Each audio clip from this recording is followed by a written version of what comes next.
इस वक्त की बड़ी खबर दिल्ली में जारी नीति आयोग की बैठक से जुड़ी हुई, जहां प्रधानमंत्री ने नीति आयोग की बैठक में कहा है कि विकसित भारत 2047 के संकल्प को पूरा करने में राज्य सक्रिय भूमिका निभा सकते हैं। पीएम के मुताबिक विकसित भारत का लक्ष्य हर भारतीय से जुड़ा हुआ है, लिहाजा राज्यों की भूमिका अहम है। नीति आयोग 9वीं गवर्निंग काउंसिल की बैठक चल रही है और उसी में प्रधानमंत्री नरेंद्र मोदी ने ये बातें कही हैं। तो विकसित भारत 2047 का लक्ष्य बेहद अहम। विकसित भारत के लक्ष्य में राज्यों की भूमिका अहम है, प्रधानमंत्री नरेंद्र मोदी ने यह कहा है। नीति आयोग की बैठक चल रही है इस वक्त, जहां राज्यों के मुख्यमंत्री इसमें पहुंचे हुए हैं। लेकिन बड़ी बात यह है कि गैर बीजेपी शासित राज्यों की अगर बात करें तो उनमें से सिर्फ पश्चिम बंगाल की मुख्यमंत्री ममता बनर्जी आई थी, वो भी बीच में ही बैठक छोड़कर चली गई।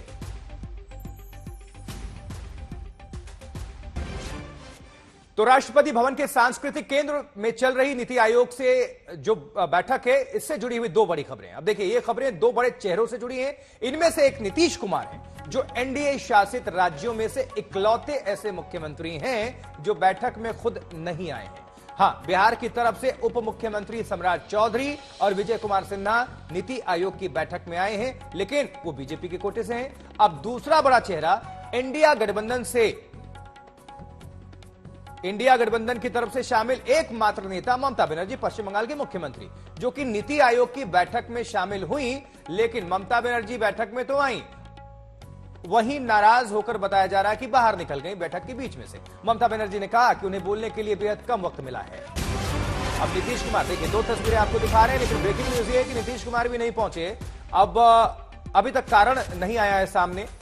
मुख्यमंत्री हो सकता है इस पर कुछ कहें, इनसे पूछा जाए। बिहार के दोनों डिप्टी सीएम बैठक में रहे मौजूद, लेकिन सहयोगी दल हैं जेडीयू मुख्य बिहार के मुख्यमंत्री नीतीश कुमार, क्या वजह कि वो नहीं पहुंचे नीति आयोग की बैठक में। हालांकि दोनों ही डिप्टी सीएम सम्राट चौधरी और विजय सिन्हा पहुंचे जरूर, लेकिन बीजेपी के कोटे से हैं और जेडीयू से अब नीतीश कुमार, तो इसको लेकर भी सवाल।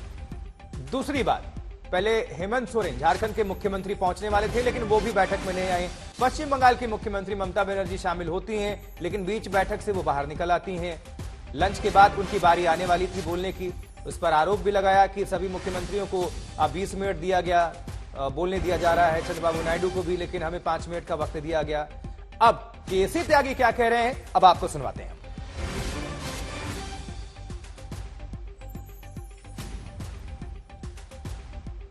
ममता बनर्जी बैठक में आई, इंडिया अलायंस की इकलौती मुख्यमंत्री थी, लेकिन 5 मिनट बोलने के बाद उनका दावा है कि उनको बोलने नहीं दिया गया, वॉकआउट कर गई हैं और इसके साथ साथ केंद्र सरकार पे भेदभाव का लगातार आरोप लगा रही हैं।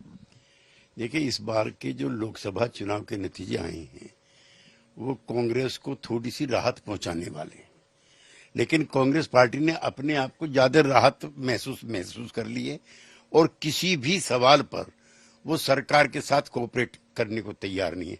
कभी ऐसा नहीं होता था कि नीति आयोग की बैठक हो रही हो या पहले प्लानिंग कमीशन की, अपने अपने ऐतराज सब दर्ज कराते थे। केंद्र और राज्यों के बीच में जो व्यय का, आय का जो विवरण है, उसका क्या ब्यौरा हो, उस पर सब बोलते थे। अपने अपने लिए अतिरिक्त फंड की सब मांग करते थे, लेकिन बैठक में न जाएं, उसको संस्था को रिजेक्ट करें, ये पहली बार हो रहा है और ये बहुत दुर्भाग्यपूर्ण है और ये राज्यों के हितों के भी खिलाफ है। ममता दीदी एक तो एनडीए को पूरी को धत्ता दिखा करके मीटिंग में शामिल हुई। अगर वो इंडिया गठबंधन में है तो उनको क्यों आना चाहिए, लेकिन बंगाल में वो गठबंधन में नहीं है, दिल्ली में है, ऐसा भी पहली बार सुना जा रहा है। दूसरा, वो गई हैं वहां पर और बाहर आकर के प्रेस कॉन्फ्रेंस करके नीति आयोग को और प्रधानमंत्री के विरुद्ध बोल करके चली आई हैं। सच ये है कि उनका माइक बंद नहीं किया गया। अतिरिक्त पब्लिसिटी अर्जित करने के हिसाब से उन्होंने मीटिंग में आना कबूल किया और फिर जाना कबूल किया। सर, आपकी बात से एक और एडिशन है, जो आप इंस्टीट्यूशंस को रिजेक्ट करने की बात कर रहे हैं। ममता बनर्जी कह रही कि नीति आयोग को स्क्रैप कर दो, प्लानिंग कमीशन को वापस ले आओ। नहीं, नीति आयोग और प्लानिंग कमीशन की डेफिनेशन और नाम अलग हो सकते हैं, कर्तव्य एक है। राज्यों के साथ संवाद करने का केंद्र के साथ ये एकमात्र माध्यम है और कोई इंस्टीट्यूशन नहीं है।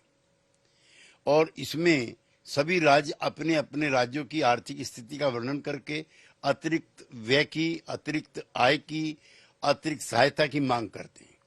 अगर इंस्टीट्यूशन खत्म हो जाएगा तो मुझे नहीं, आजकल नेशनल डेवलपमेंट काउंसिल तो पहले खत्म हो गई है, जो इस प्रकार का एक माध्यम था, इसको और खत्म कर दीजिए तो और तकरार बढ़ेगी। असल में जो चुनाव में पराजित पार्टियां हैं तात्कालिक राहत से अति उत्साहित हैं और उसी में केंद्र के साथ निरंतर संघर्षरत हैं।